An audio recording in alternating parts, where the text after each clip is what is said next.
Hi, Gifu. Hey, morning, Redok.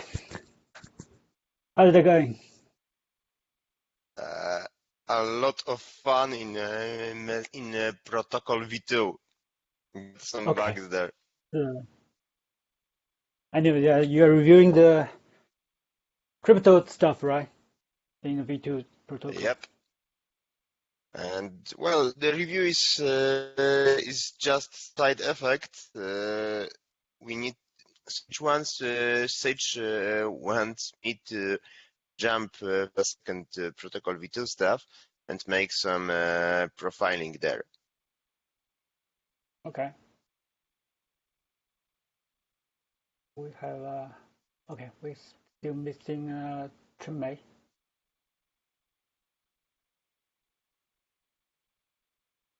Okay, we have a full quorum here. Hello, everyone. Hello. Hello, couple. Hi, Jianpeng and Chunmei. Hello, folks. Let's start from me. Last week, I finally managed to get the Chrome OS put up, and currently I'm trying to focus on the one-to-one mapping. So only a single thread will be using a single thread and a single core in each Seastar process. And now I'm trying to. The last thing I finished is to send the periodical send the beacon message to monitor. Otherwise, the monitor will mark the crypto OSD down and then out if it hasn't heard from the community for a long time. And I think I'm not sure if we want to enable the support of a heartbeat message, but if we really want to enable cryptocurrency to work along with the existing OSD, we will need to enable I the. think you have to enable heartbeat. Oh, really? You have to enable heartbeat because they use heartbeat to inform the monitor the OSD is alive, and then the OSD map will be maintained.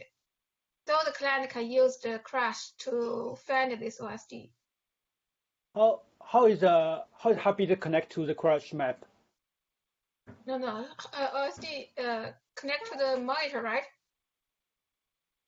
I think it is the peak message that keeps the monitor aware that a certain OSD is alive, and it is a heartbeat message keeps its peer aware that a certain OSD is awake, is responsive. 过去就过去。你人怎么了？你怎么快过去，快点儿的！那你人怎么了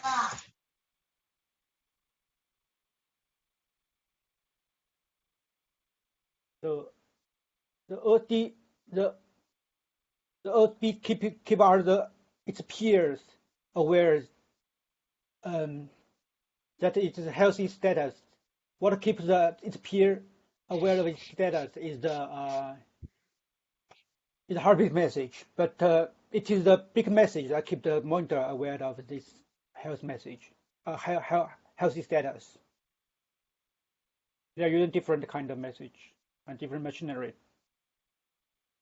to inform each other that it's the healthy status. And I think the heartbeat machinery is more complicated than that big message.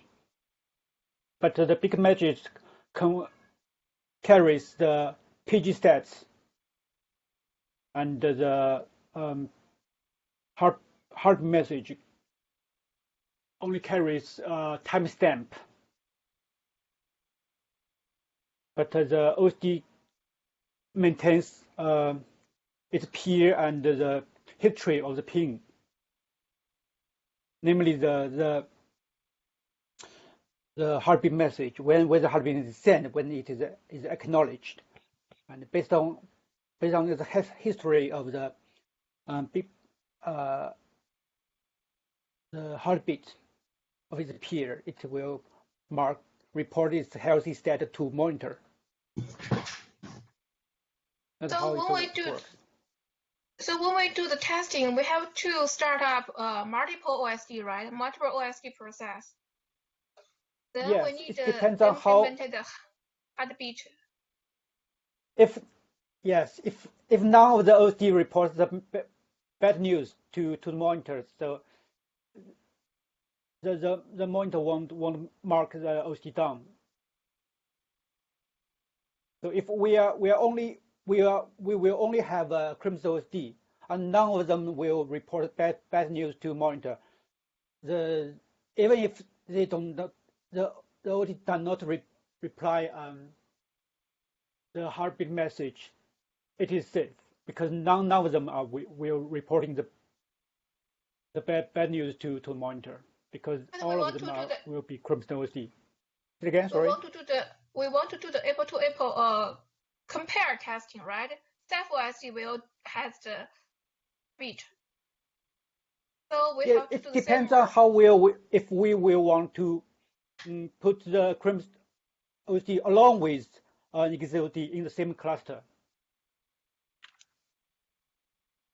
But I don't think it's really necessary in our test case, right?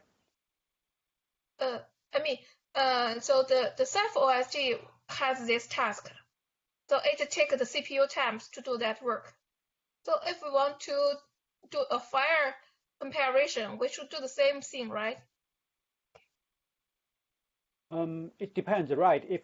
If we want to very accurate and very fair comparison, or we need to take it into consideration. But I don't really think it's a heartbeat message would take a lot of time or CPU cycle to do it. It all depends on how accuracy the precision of accuracy we want to achieve. So it is complex to implement the heartbeat? Not really, but it takes time to do it. Okay, so then we can put it if we want to later. Prioritize the I/O path, we can put it for later. Otherwise, we need to do so. First, run up OSD is the high priority. Again?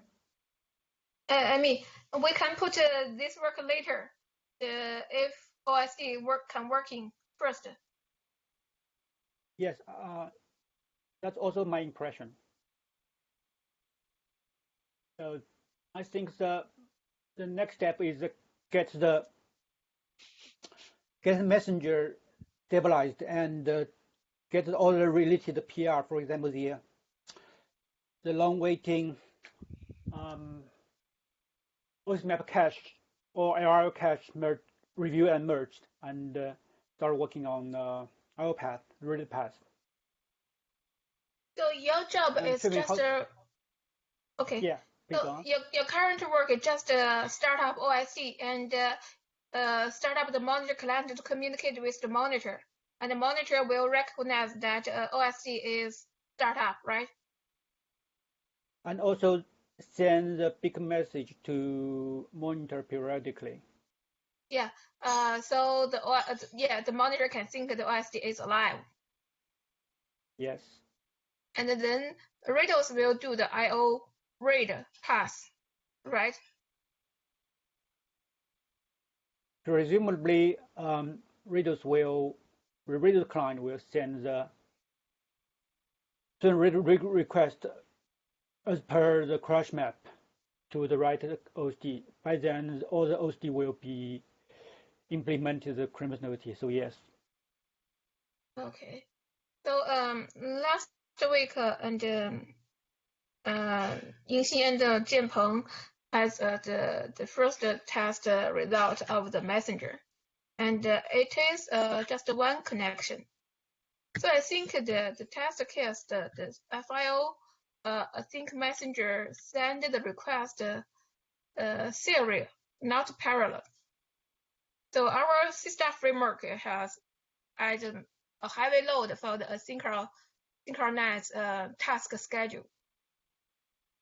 So the performance is not better.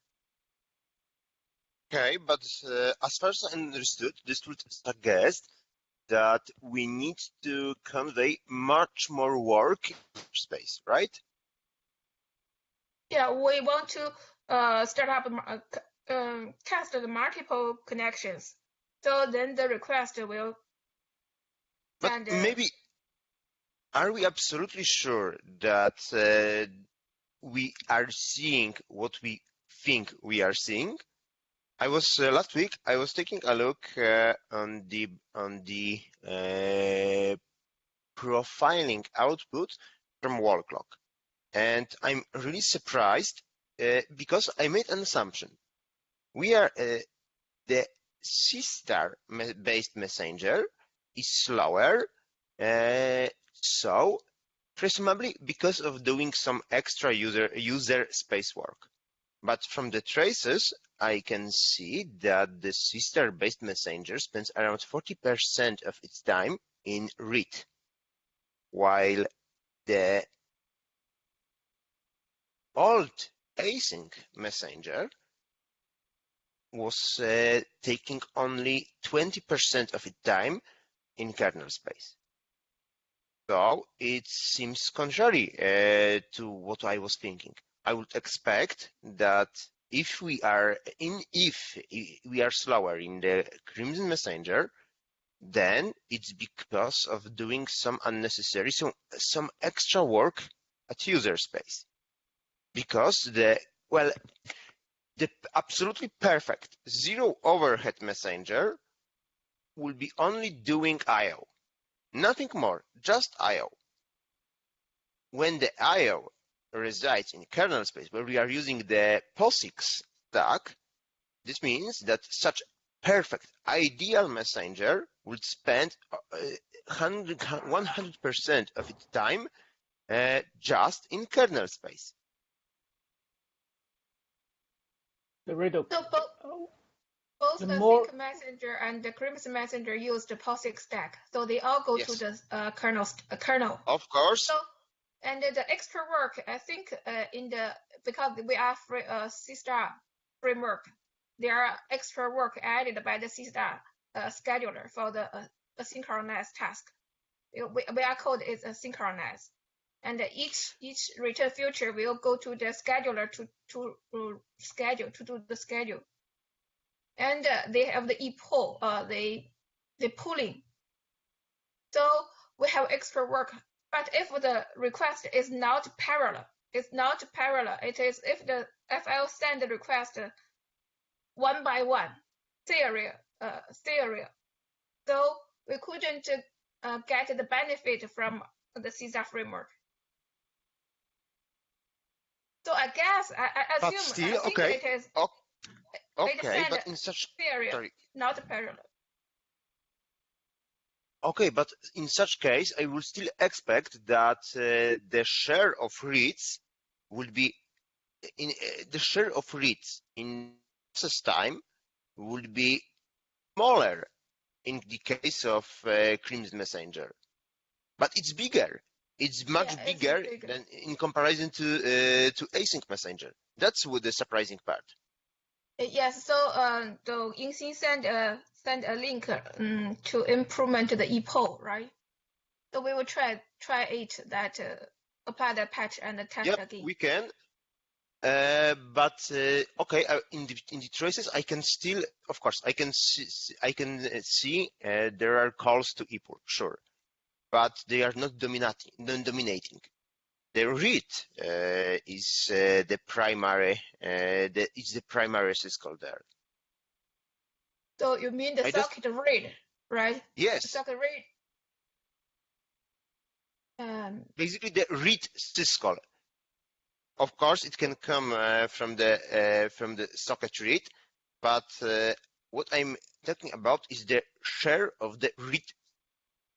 It's much bigger in the case of Crimson Messenger. This suggests that we could be more effective. Maybe we are just not consuming the full CPU. Maybe we are somewhere blocked. I don't know. I would love to see more data, especially coming from perfstat. Yeah, so I can do some LTD trace to trace the function, the time, which parts used the most time. Yep. Another reason for the Riddles, sorry.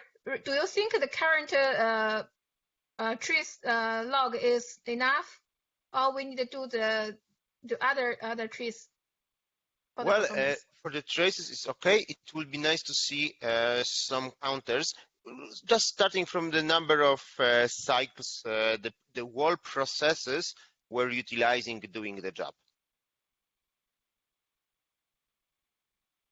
Sorry, pardon. Last sentence. Okay.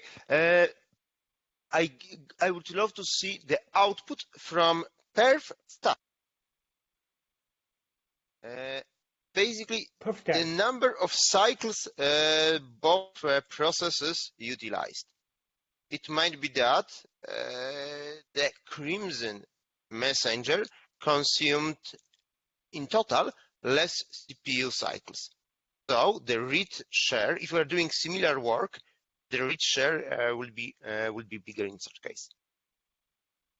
Use less CPU cycle. So it's I don't know. there? I'm just sorry. So you mean that it use less CPU cycles means it blocked It there, might. right? It will be. It will be. If it does so, if it consumes less CPU, then the share of read syscall might are bigger. That will be one of the possible explanations to the phenomena. So for the principle, the Crimson messenger should use almost all the CPU time, right? Because we use the Yes. pool. It is not blocked there. It's just looping, right? Sure. It should use almost 100% CPU cycles. Sure.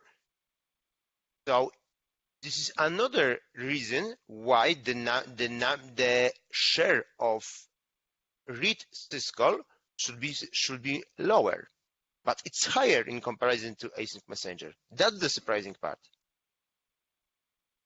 Okay, I got We your need Yes, to. I think We need. the higher the rate portion is, the better, right?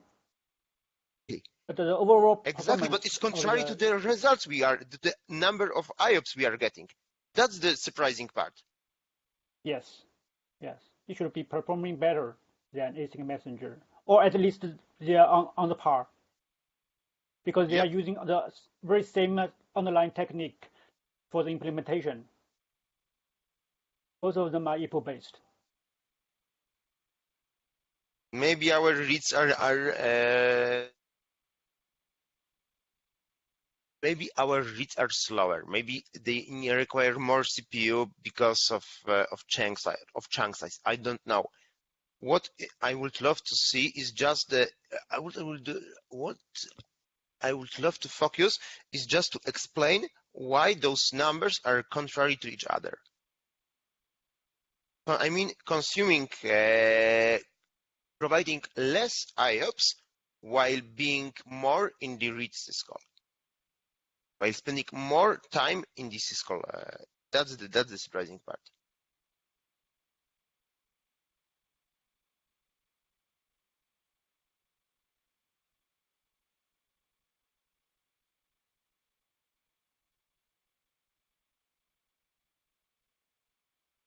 Probably we should do larger batch of read. Do you have a cat? Anyway. Oh yes. The white cat.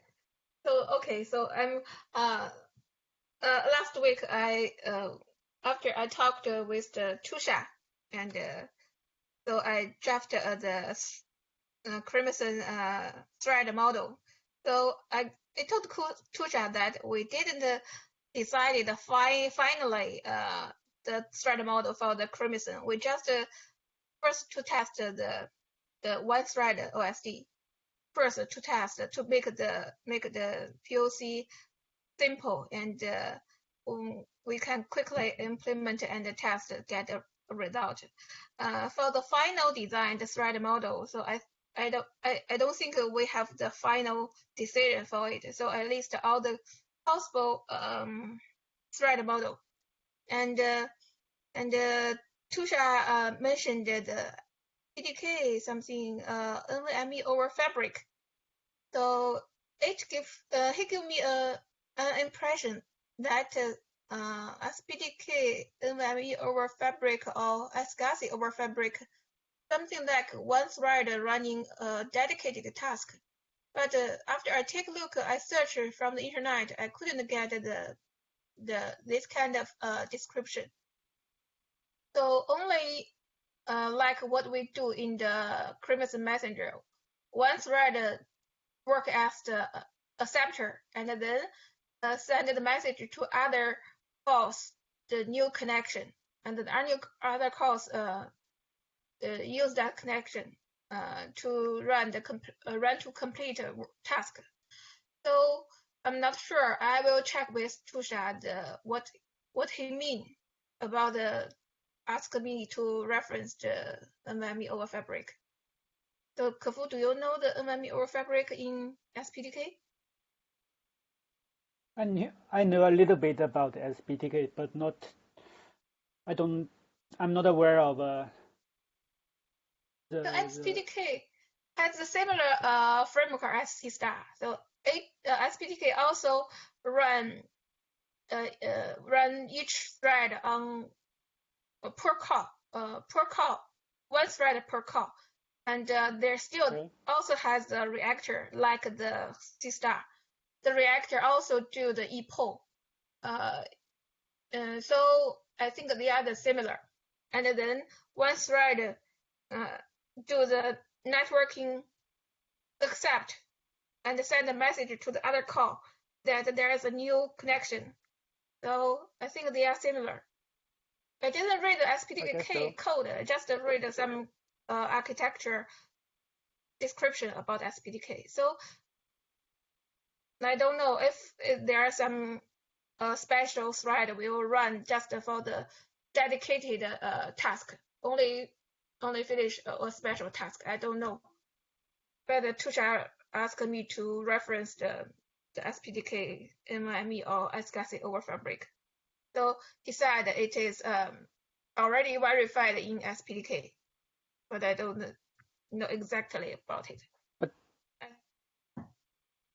But I don't think the SPDK related research is the broker or is of to be honest is the priority in our task, because currently SPTK is not, or put it another way, the Seastar does not support SPTK at the moment.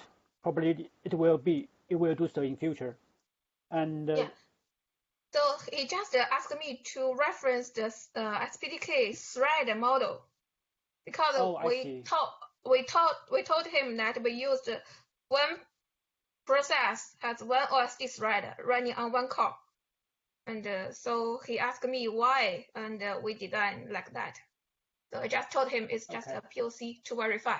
It's not decided finally. It's just for the POC. Okay, I see. Tusha wants us to get some to be inspired or have some idea from the design, the thread model used by SPDK. Yeah, all the same question. So could do some research on it.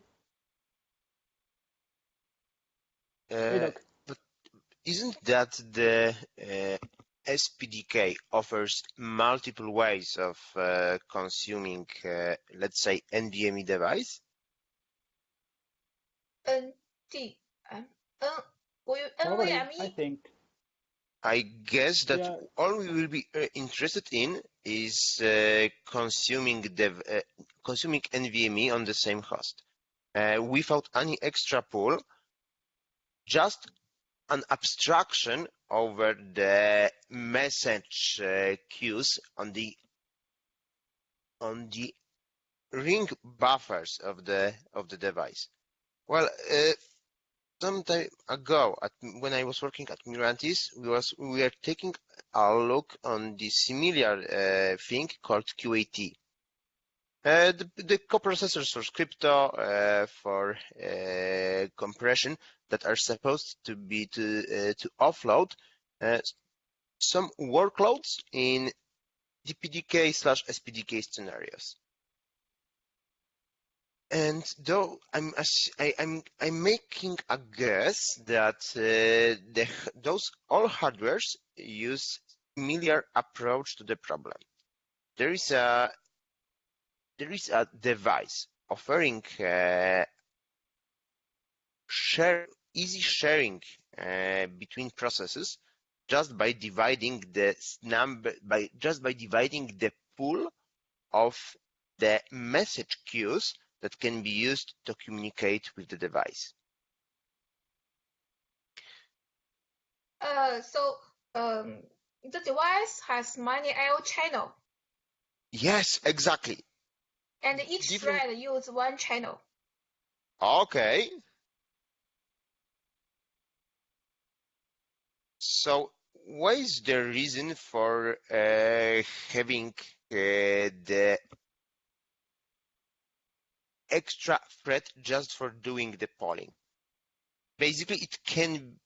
I would assume that the verification, whether there is a read or not, where there is waiting request in the device in a particular channel, could be glued to external reactor, like in this Seastar case. Sorry. In a similar, Can you repeat your last sentence? I would expect that SPDK could be glued, could be connected with Seastar in a way similar to what was done for the DPDK case.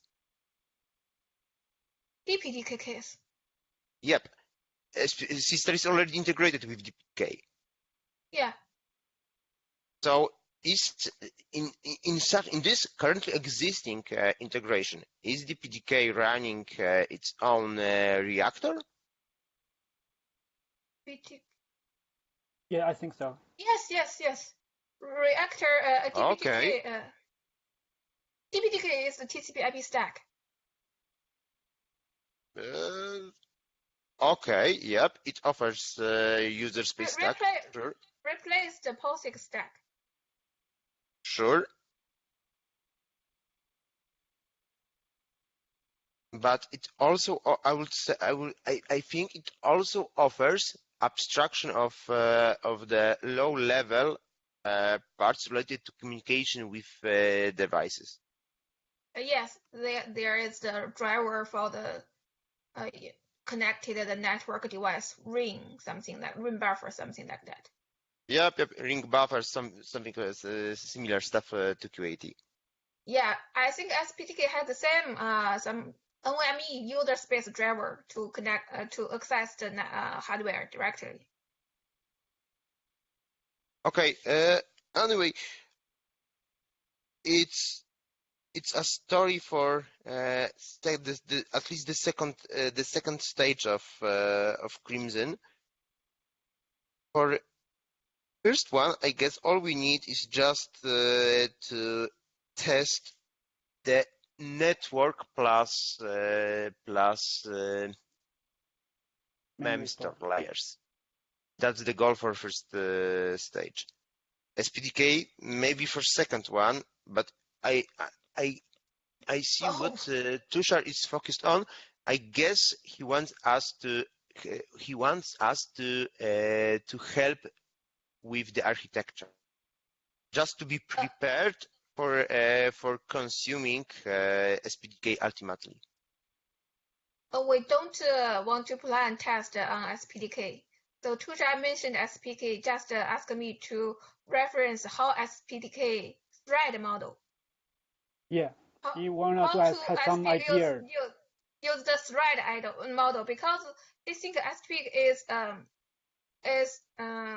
has verified the better performance. So it is already has the good Yeah, performance. So he asked me to it's not reference related to the how they SPK, use the but related thread. to the thread model of the SPDK. Yeah, only for that reason. Not at this time to merge SPK into Crimson. Not that. Or using or related to using SPK in Crimson OSD. Yeah. Just for the to reference how SPK use the thread model. But So I take a look. I think the point is that we are not make any decision at this time at this moment. We are just trying to get a better get the number, get a performance benchmark ASAP. That's why we choose to use the one-to-one mapping. Yeah, that is what I explained to Tusha. Yeah, we can do the research, and we should do the research, but it's not the first priority. I would say. Yeah, I think another benefit of one-threaded OSD is to minimize the context switch. That's a very good baseline result we could have. Yeah.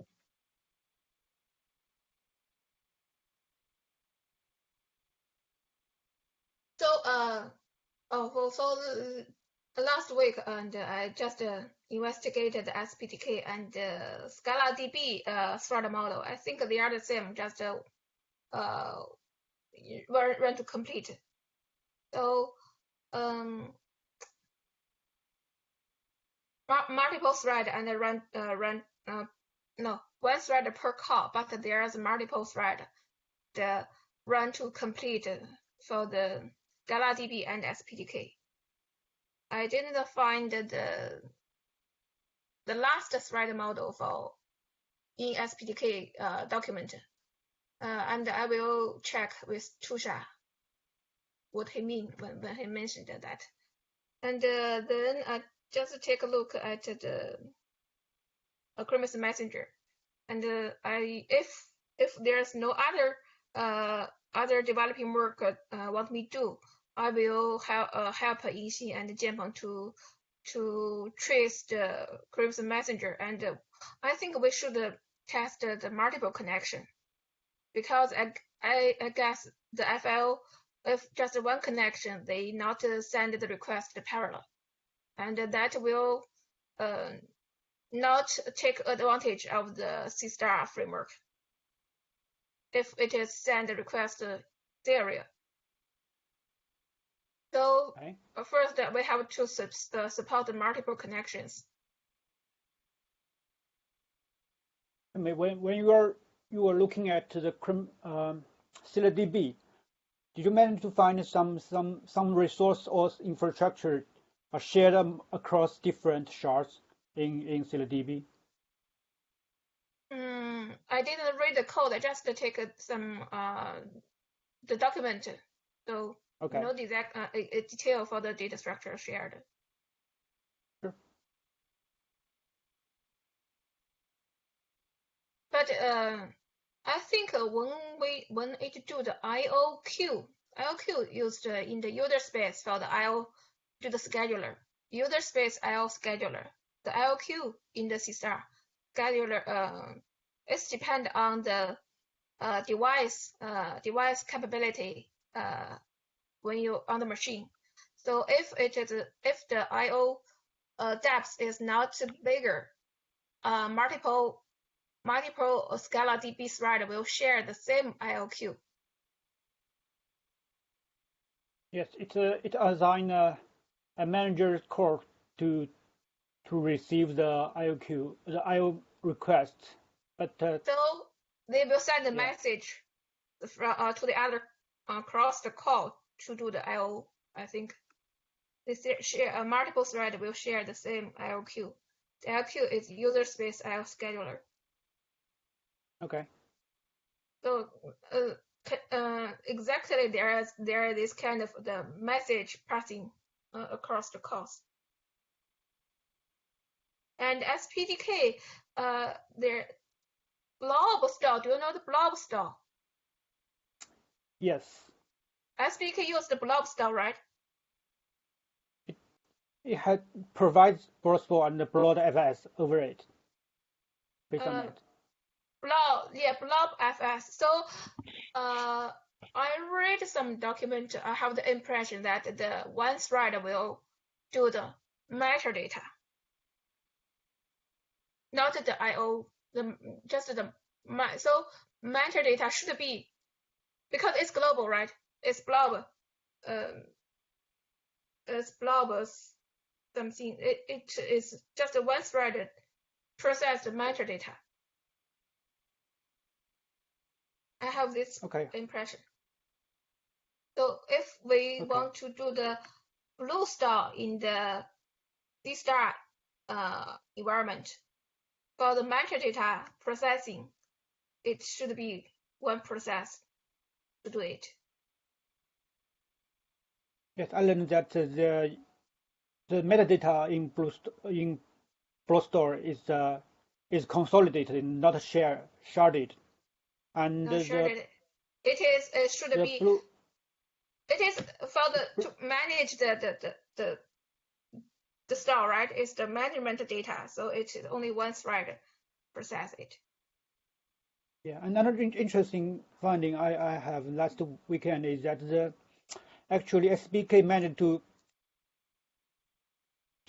support the RocksDB using Rocks BlueFS. It's quite like how we implement BlueFS, which provides the necessary bits for RocksDB. Yes. So yes, similar. in mid or long term, we could leverage it, the BlueFS, and based on it, we can implement the next generation BlueStore, because it support the BlueFS already supports what we need for implementing the RocksDB.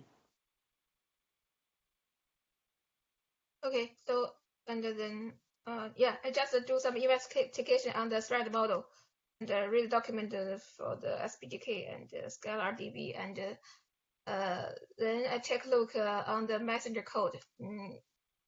So if no other work, I will try to help Yixin and Jianpeng to do something we do could something on the talk messenger. about the next step when we have a update done.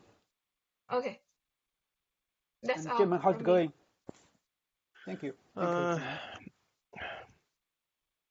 Last week, I sent the performance profile raw data, and from the raw data, I don't find any obvious program.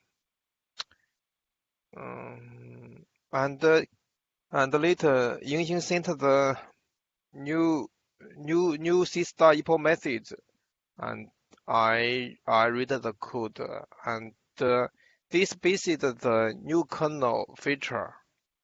It used the RO submit and bypass the RO get event to read the running buffer from the user space. So the performance may be better. But I think this both for Seastar and the current OSD. So if those better, if this method can improve the Seastar performance, I think it also improve the current OSD performance, because this based on the kernel. You are talking about the AIO backend of a reactor, right?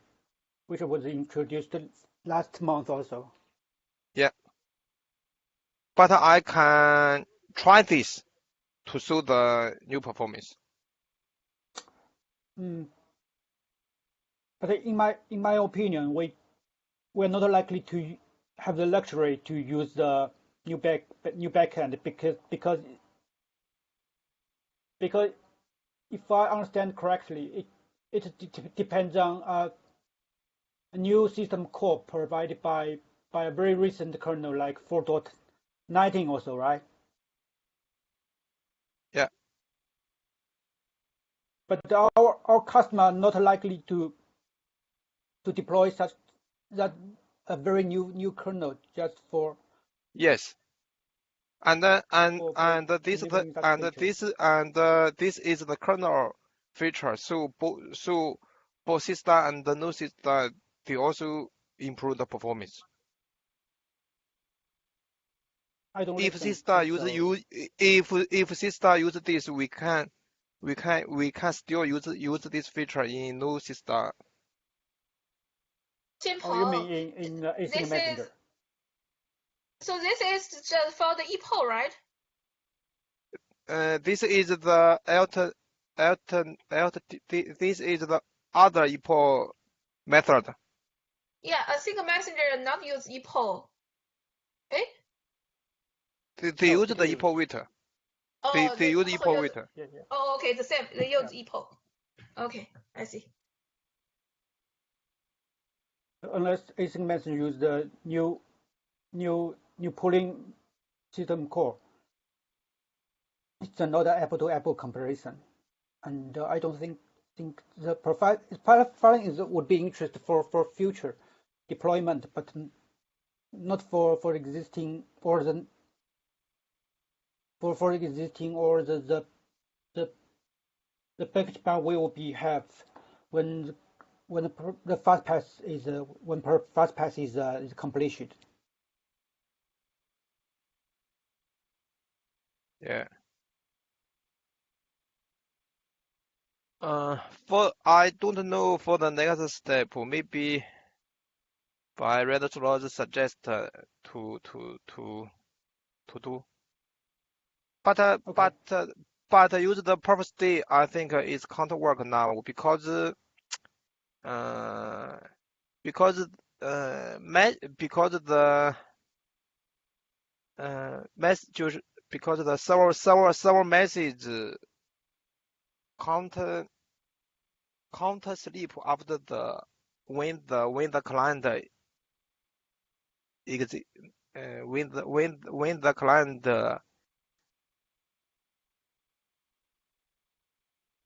Close the the client connection. yeah so the purpose day can't so the purpose day I think is not accurate to Oh, calculate the CPU cycle. I see. So after the client FL testing finished, so the worker the server still running, and the ePO Yeah. always pull there. So the performance result may be not accurate for the CPU cycles. Could we kill those servers just after finishing the I/O test?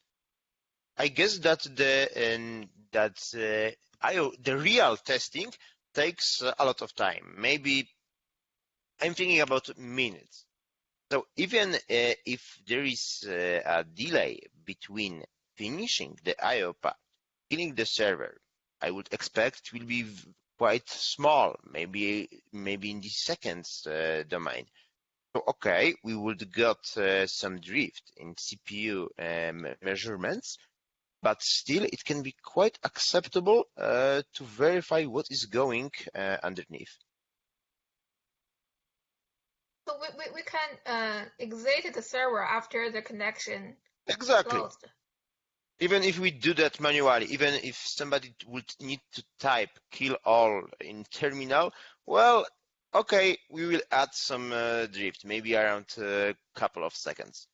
But still, this might be acceptable, and the CPU cycles could bring a lot of knowledge on the behavior we have there.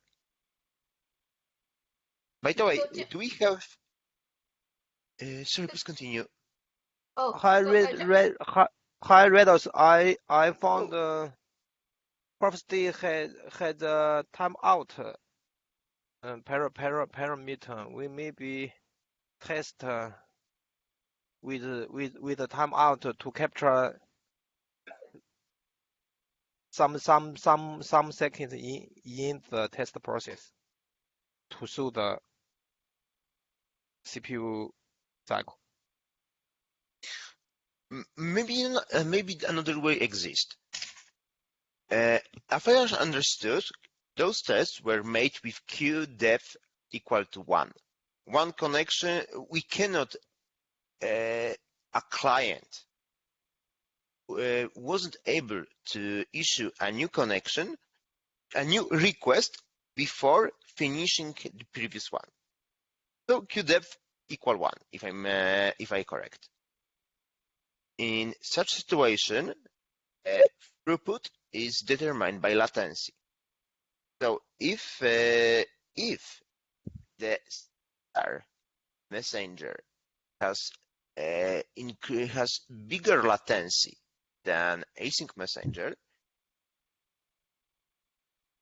then we could actually have systems similar numbers to what we are getting. But Yeah, we can do let we have? queue depth 1 equals 1. Sorry. I mean, I'm echoing you. I think we can let the queue depth 1, and we can, if we get a better result, that could verify the performance of a Chromium messenger is performs better than X messenger, or the other way Yep, around. it would allow to judge how much latency we have in comparison to async messenger. Yeah.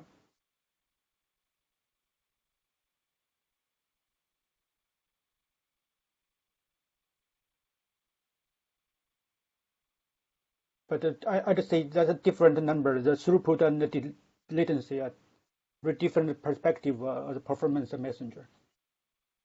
We are not interchangeable, but anyway. Yep. Yeah.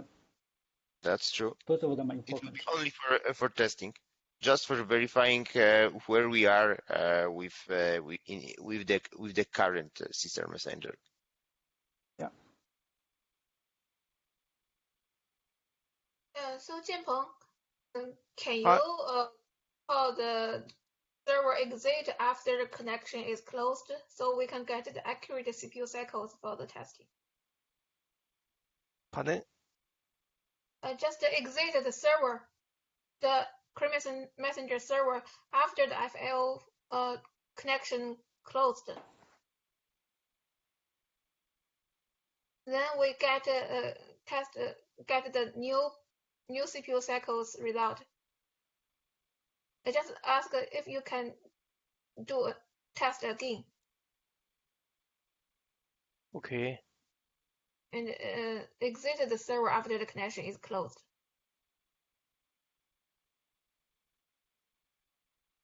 So can we just capture the connection and the disconnection during the connection and the disconnection, not the whole time?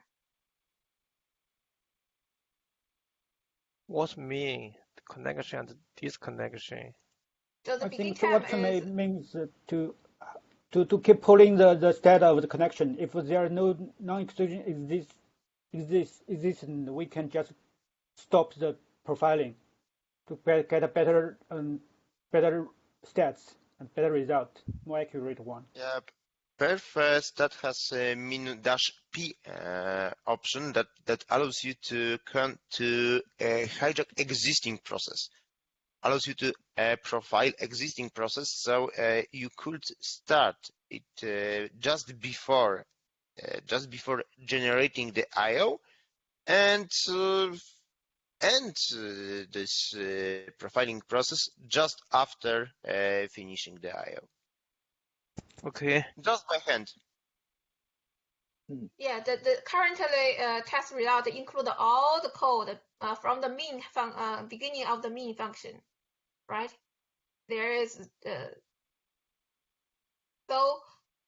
include the other logic before the I/O testing and the I/O testing. So can we just capture the I/O testing performance result during the I/O testing? Yeah, The connection maybe we need to maybe we need to extend the test time, because currently I see the test result only 7 seconds, right? Maybe it's not stabilized. It's just not stabilized, and we need to extend to maybe one minute and see the performance numbers. Yeah, to increase the signal noise rate, to prolong the test length, duration for a test.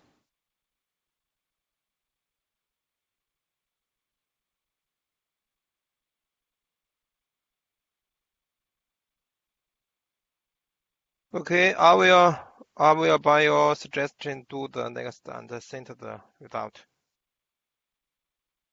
Thank you, Jianpeng. And Reader, how's it going? Last week I was focused mostly on the single threaded versus multiple threads basically single OSD versus multiple OSD cases in the Crimson OSD process.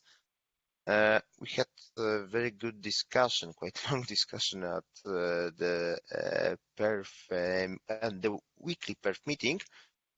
And a lot of folks were I guess they were thinking that there was a red herring. A lot of people were thinking that we won't be able to consume more CPUs than one with the Crimson OSD process in the single OSD scenario. Well, that wouldn't be the case, even because of the Crimson, because of the alien adapter we would have in Crimson. Explaining that the object store interface allow us to parallelize some operations seems to clear a lot of confusion there. So if I understand correctly, what they suggest is that one-to-one mapping would suffice, right? Yep, that will be the Namely, simple one core, one reactor, and one object storage. Exactly, for the best possible configuration. If there is a necessity to consume alt object store like Blue Store, then we would go with some kind of adapter having own thread pool. So in such case, like serving Blue Store, for instance, would require more cores, but there will be only single Seastar reactor in the Crimson OSD process. In that case, we will have a adapter to support to adapt a single Blue Store, which supposedly have a better throughput and larger hardware IOQ, and help it to adapt to multiple reactor and multiple cores. I haven't got you. I mean, if we have a Blue Store which is capable of better throughput, performing better throughput, we will have adapter to connect it to multiple reactor. Is that correct? I don't think so. The idea is to have always single Seastar reactor in the Crimson OSD process. Okay. However, some of our object stars implementation would need a dedicated thread pool, like in the case of BlueStar. But this thread pool will be external. Why would it be? Why would a BlueStar is an exception? Just because it's the underlying RocksDB is more friendly for instance, to it will be hard to run. POSIX threading. Yes, that's one of the cases. One of the reasons. Another one is that BlueStar has a lot of locking, and I am afraid we won't be able to kill those logs as easily like in the case of Memstar. Okay. So Just it because appears that just because the load of development. yes, There's more work that's the reason. in the That's the BlueStar. reason. That's the reason. Understood. Yeah, So, that's very reasonable. if I understand correctly, so currently our single-threaded OSD are running in one shard. So does it mean that we don't want the OSD running in shard, but instead we want the single-threaded OSD running in the Seastar app with -c equals 1 option? Yes, and ping each of them Okay. to different cores. Okay. That would be simpler. Otherwise, So, we need some refactory to on the existing, for example, the config proxy. so the OSD still needs to be changed, right? The single-threaded OSD patch, because currently it doesn't work like this.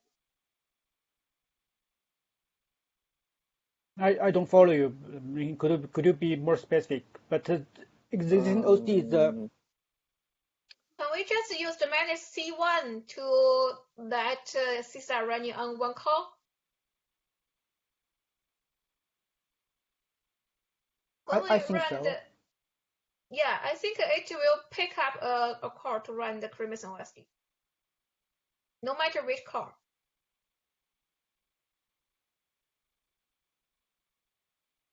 But if there will be some change to adapt to this approach, the -C1 or there will be some very minimal efforts. It works, right? I think it works. That's also my impression. But if you have any concern, could you be Okay, more specific so we can I discuss? just referring to this discussion, so it will be changed, right? So we are not going this way.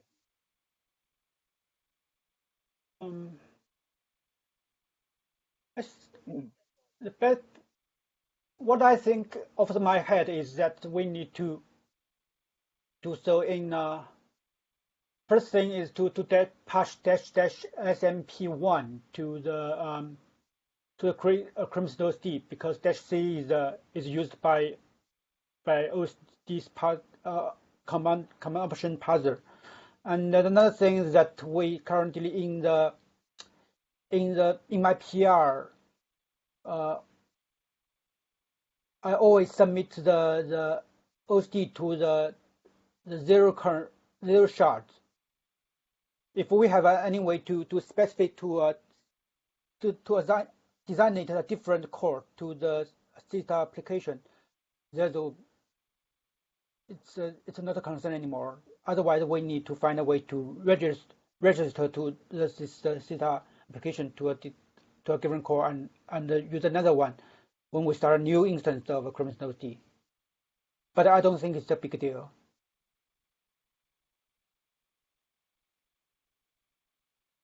We can always do this in we FS still or something. submit to the core 0, right?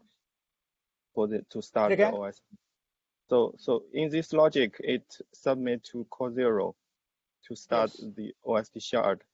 So if the Seastar app is started with -c equals 1, so in my in my understanding, there's no need to submit to core 0 if all Yes, the app because is limited to one core. Yeah, I would yes, say that in such scenario, there is no concept of shard in overall. Yeah. So does it yes. means that we need to change this code to delete? It depends on if I haven't done any research on it because if there is no way to specify, for example, a CPU mask, then we need to do so to Mm. specify the core ID in our application. Otherwise, we need to do so Uh, in the code. Yeah, and we can assert that the SMP.cpu count is equals 1, right? No, I'm sorry. I'm not talking about the number assigned to the Crimson OSD. I'm talking about which core is used by a given Crimson OSD instance to avoid the confliction of a different OSD cores. But isn't that a task for our deployment tools, just to assign, just to make proper mapping between cores, Yes, NVMe devices, NIC devices, just to ensure we are staying in single NUMA domain?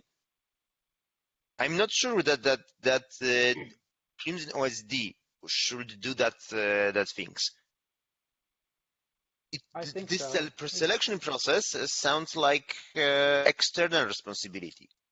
That Yes, someone should make those basically discovery process and maybe specify the core that is that is optimal for him. yeah. Ideally, it should be done in makeFS space, but it depends on if we can pass the CPU mask. For example, we can assign core 0 to OSD.1 and core 2 to OSD.2. If we can do this and pass the CPU mask as a command line option, that would be ideal. And Sure. and we can keep the Crimson OSD unaware of this fact that it is assigned to a certain OSD, or sorry, a certain core. Otherwise, we need to code this logic into our application and ask the certain OSD assign a certain Crimson OSD to a certain core in the code, like submit to I see. local conf parent I see. assign to the CPU core. Let's Something try like to that. avoid that. Yeah. So Kefu, if we don't modify the code, I mean, if we don't assign the CPU core, so if we just use the minus C1 and like the Seastar to pick a random CPU to run the application, what will happen?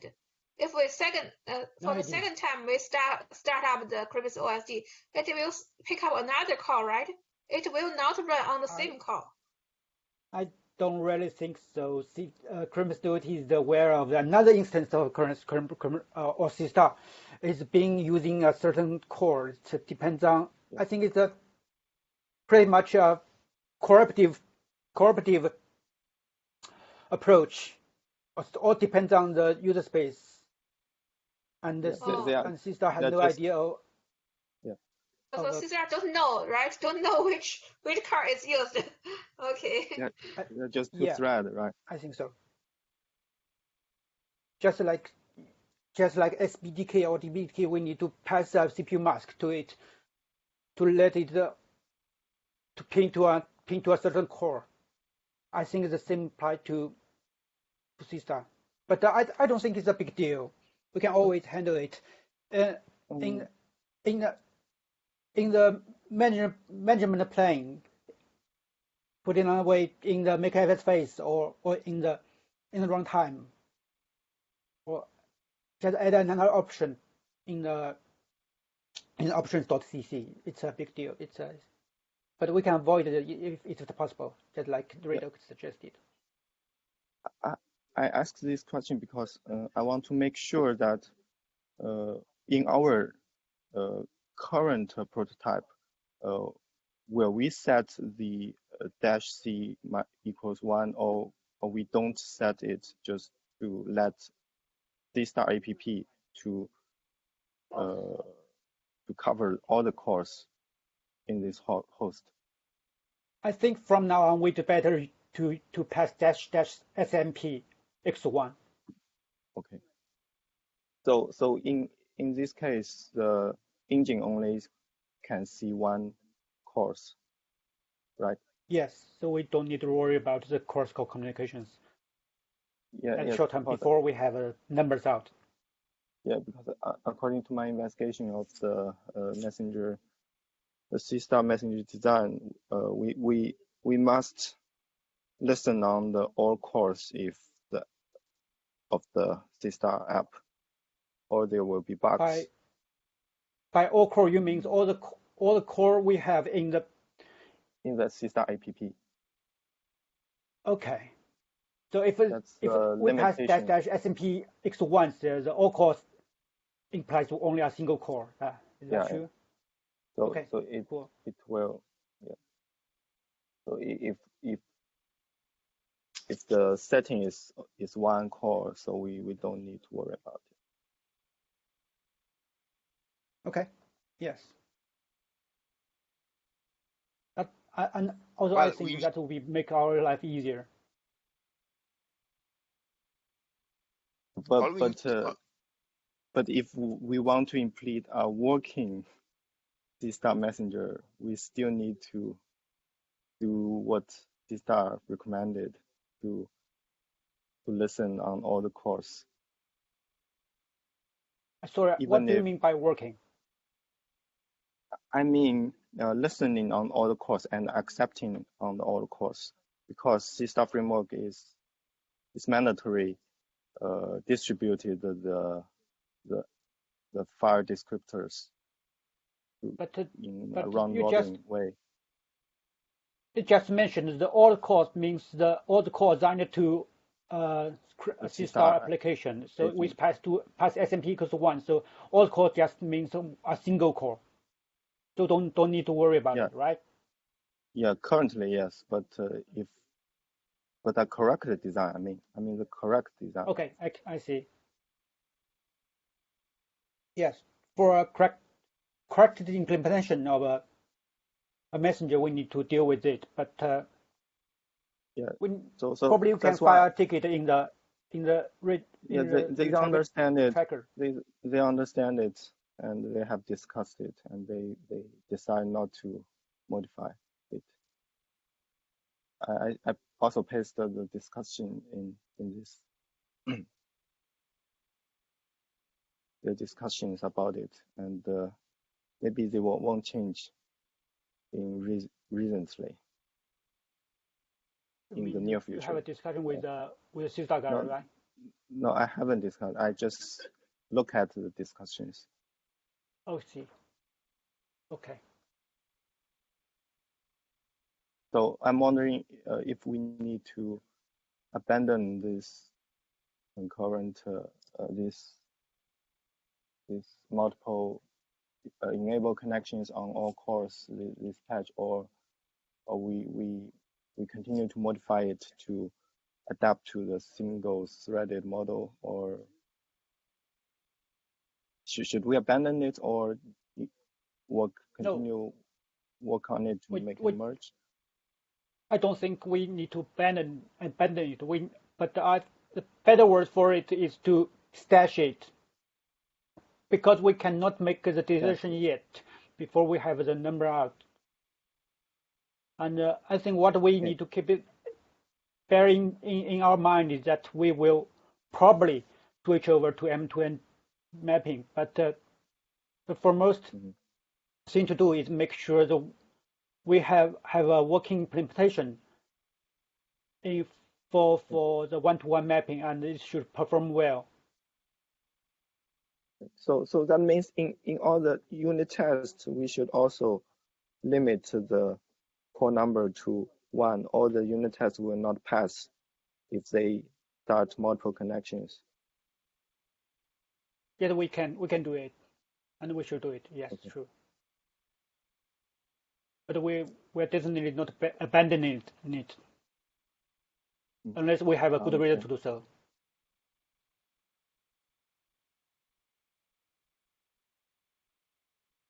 So Yingxin, I just want to make sure, for the single thread OSD, we still support multiple connection, right?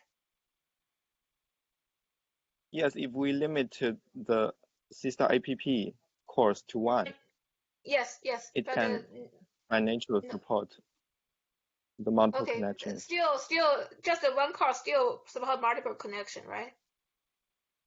Yes, yes, but if we mistakenly enabled more than one course, it will hang if the It doesn't matter. if another We can connection. limit it. It doesn't matter.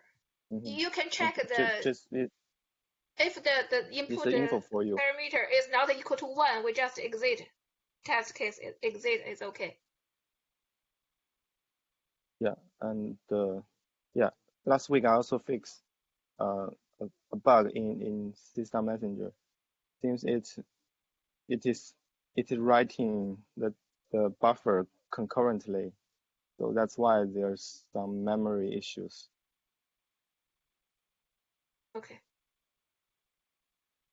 So now even with multiple, so now you can run with multiple connections without the segment fault. I think it will successful.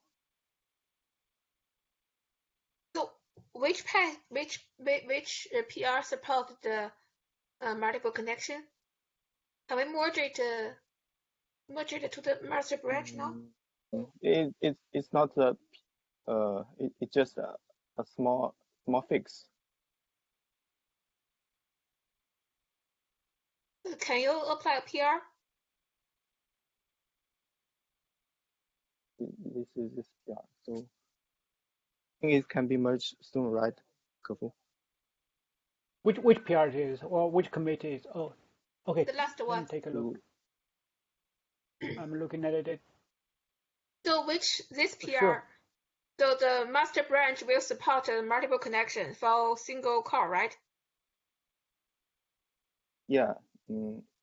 It fixed a bug that if with multiple connections it can crash, but with this fix it will not crash. Okay, so with this fix and the current master branch code will support multiple connection in single thread OSD. Yes. Okay, so then Okay, we can test multiple connection. So after this PR merged, we can test multiple connection, right? I think so. Then we can verify if the parallel request, if we get the benefit from the Seastar. Yes. By the way, if you believe that your PR which enables multiple core connections and it does not hurt the performance, I think we can get it merged also. So it's just for the permission code, not influence the original, the self. Yeah, I think I still need some small modifications. Oh, there's some to modification. remove the foreign to remove the foreign pointer of the connection and limit them to one core, and then we can merge it, I think. Okay.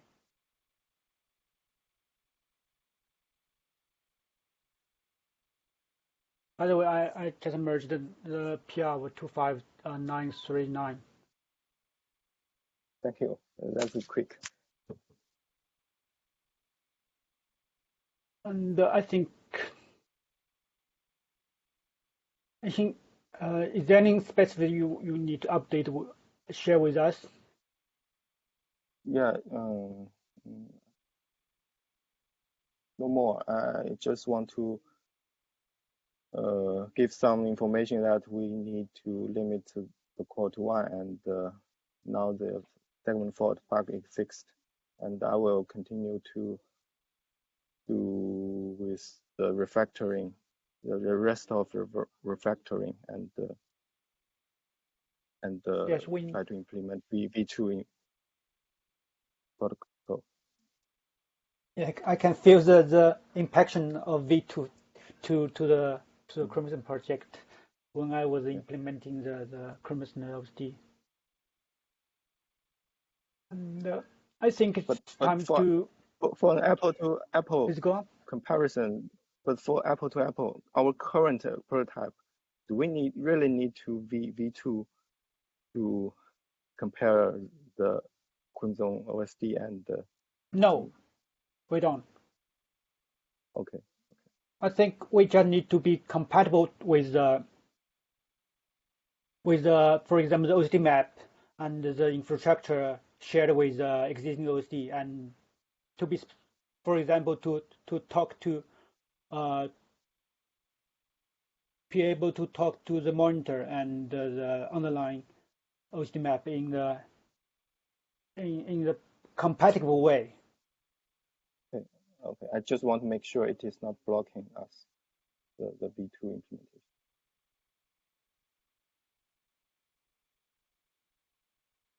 I don't think we need to be on par with the V2 implementation of async messenger, but we need to be good enough to be compatible with the monitor and the OSD map, for example.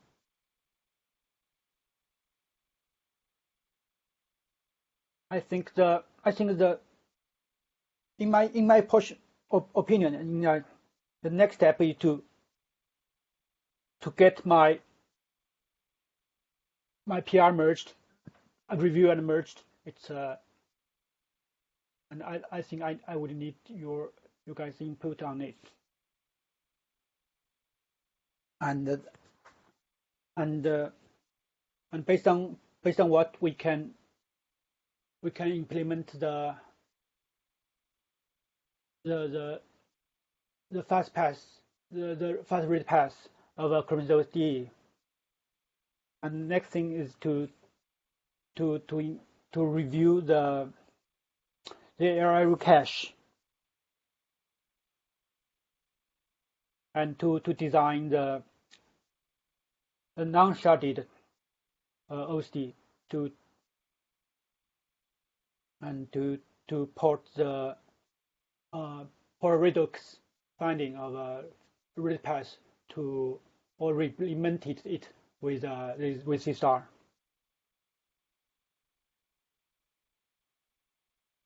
I think that's the foremost important I can foresee for the next step.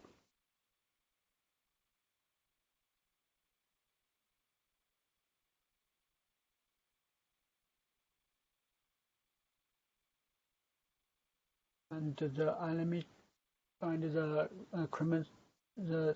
the shared arrow here in the chat. I think we need to get them merged in next week. And then we should be reading this one to understand better what dependency we will have when we need to ready for the read pass, and to audit the code in memory store to get it connect to current OSD.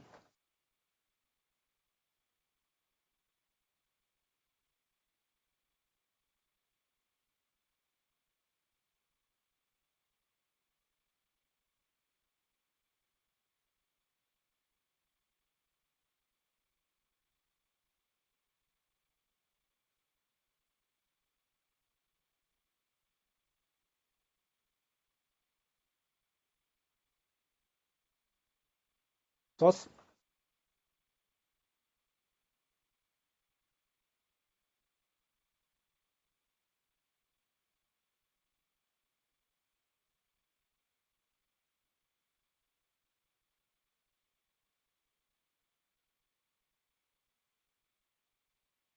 Hello? Hello? Yeah, we can hear you. Okay. I just want to understand if there are any thoughts regarding to the general goal of the next step.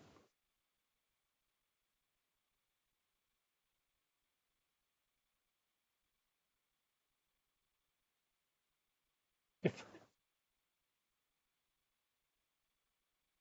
I can work on relative high level design of a sharded OSD to send the design talk to the safe level before the end of this week, and hopefully get my pair merged with your help about that, and we can continue working on based on that. Or which design? The single thread OSD? Yes, I think it's more of a translation of a sharded PG, because in the one-to-one mapping, we don't need to really to care about the PG sharded. The log. Yeah, the sharded PG, because there's only a single working thread, and we don't need to worry about the logs. What concerns us is logic to wait for update the OSD map. That's the only thing we need to be waiting for in a single threaded OSD.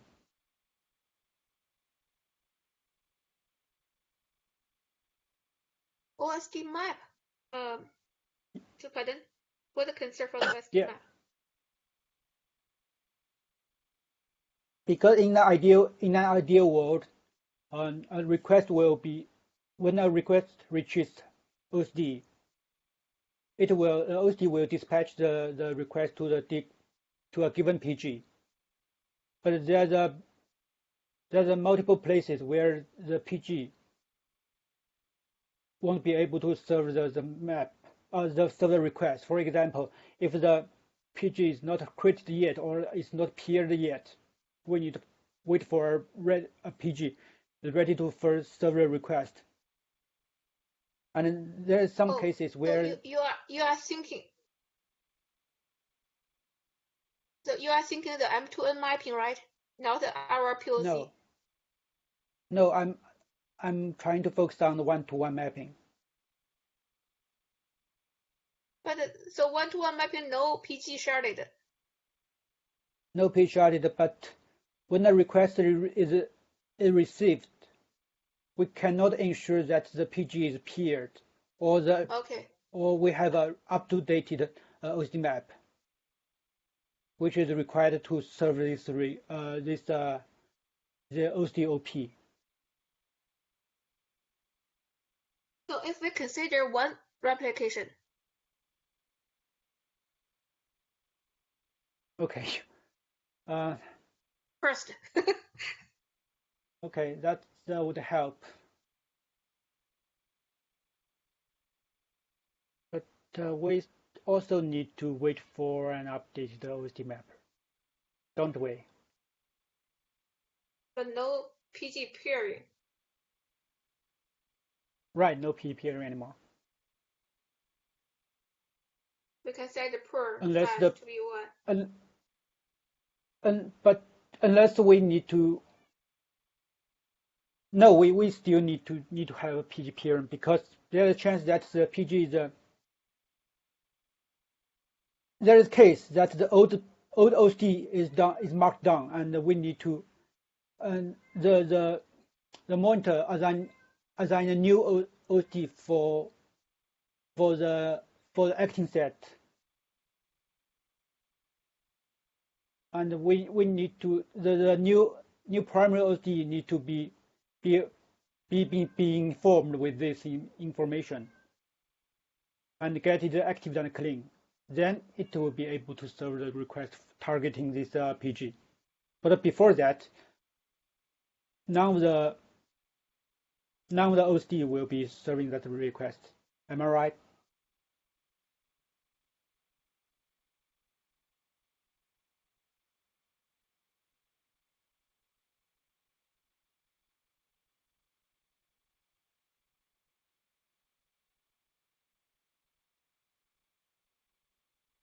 Well, I guess that we will really. I guess we will need to verify that on self-devel.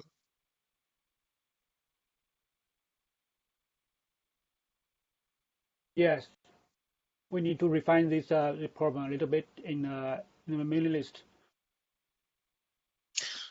But maybe for the very initial testing, maybe we don't need to carry about that.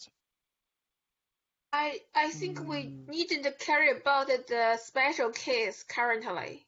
We can assume it always working right, always working how Yes. called OSD. Yes, Okay. that it's in a established, well-defined state, fully Okay. operational. Agree. We don't need to care about the special case. cases where is the OSD down and out. Yeah, just assume Exactly. it is always working. Okay. That all PGs are paired, that we have current, that we have the required OSD map version. Everything is in the place. Oh.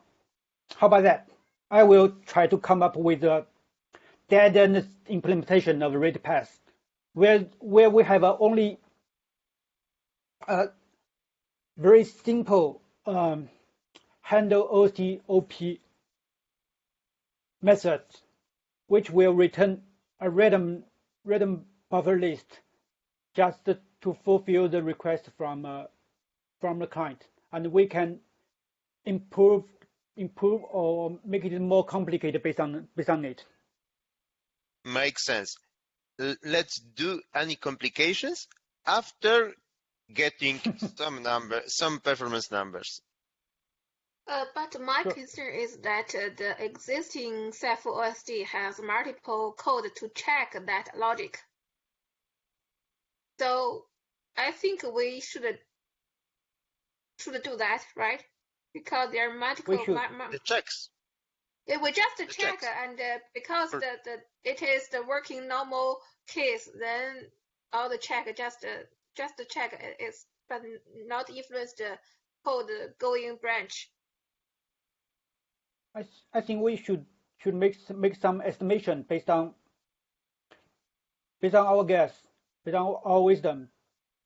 If we believe and check is time consuming, could delay the read request in a general case, we should at least to simulate it or better off to implement it.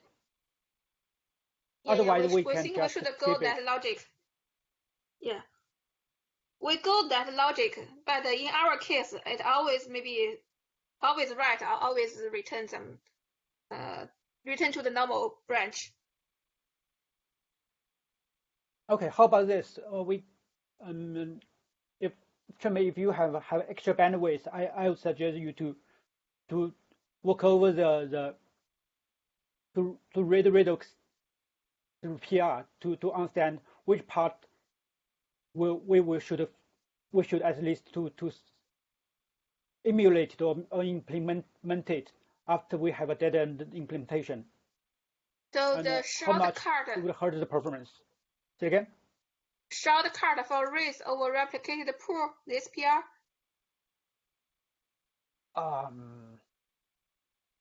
PR. Yes. 24962. Yes. Okay.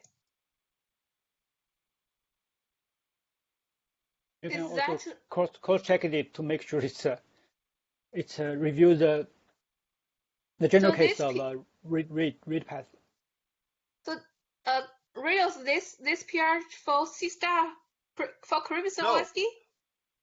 No. Not for... It's just for current OS. It's not for Seastar. Well, actually, it is, but it using the current dev OSD process as and subject to some experiments, to the extraction of the crucial of the fast I/O path reads over replicated backend. It doesn't care about easy pulls. It doesn't care about some special cases handling. It's just the hot path for reads. Yes. Oh, it's for the existing Ceph OSD, not the Chromis. Yes. Yes, it's some kind of extension to current OSD to focus on the hot path of read processing, because the general I/O path in current OSD is really complicated. It's just hard to understand. So I spent some time and tried to dissect all those parts of the I/O path that are relevant for handling reads, just reads. No writes, no OMAP, just reads over replicated backend. Yeah. Oh, I see. Okay, I will take a look. Yeah, and I believe you will need to audit all the dependency and to understand what we will take to implement the steps to hurt the performance, and if it's difficult to implement, how we can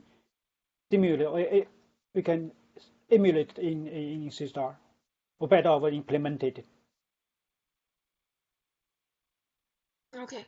So we can have a better or more accurate apple-to-apple comparison. Mm-hmm. To ensure that we don't cheat on the competition.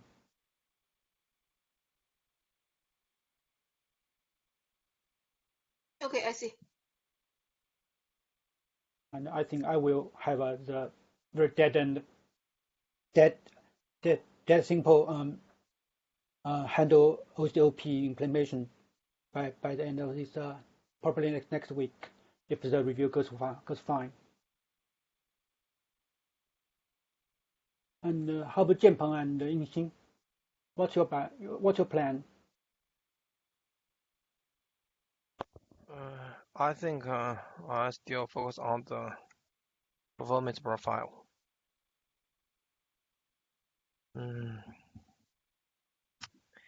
Maybe you can assign some other work to me.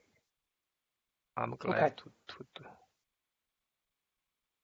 I think probably you can help review the Chrome's OSD driver and try to. Excuse me. Try to. Can we get the multiple connection test first result? Multiple connection test result. Okay, Sure. I can first do the multi-connection test. Yeah, if you have extra bandwidth, I suggest you to take a look at my PR and try to connect the ARU cache to integrate ARU cache into the OSD driver. Currently, I'm using a map, STL map. Okay. To implement the cache. Okay, I see. Thanks, Jianpeng. And Redoc, do you have extra time slot for taking care of a Crimson project in the next week? Not really. I've moved to the protocol V2 stuff, and we have freeze in 3 weeks, and a lot of things to do. You mean before the release of Nautilus? Exactly. Sage wants to implement also some extra algorithm related to Cephx. Basically, Understood. There is a discussion whether we need to do the CRC checks when the encryption is being used, or maybe to switch to kind of block cipher operation mode that will also bring integrity to encryption we would have. There are some operations mode for block ciphers to get both encryption and integrity altogether. I think chain encryption would be better. I think so. But at the moment we are using CRC-based checks, Yeah, so almost everything will be better. Okay. I'll check with you next week to see how is it going with the encryption review and the work. I think Sure. that's basically what we have. Any questions, problem?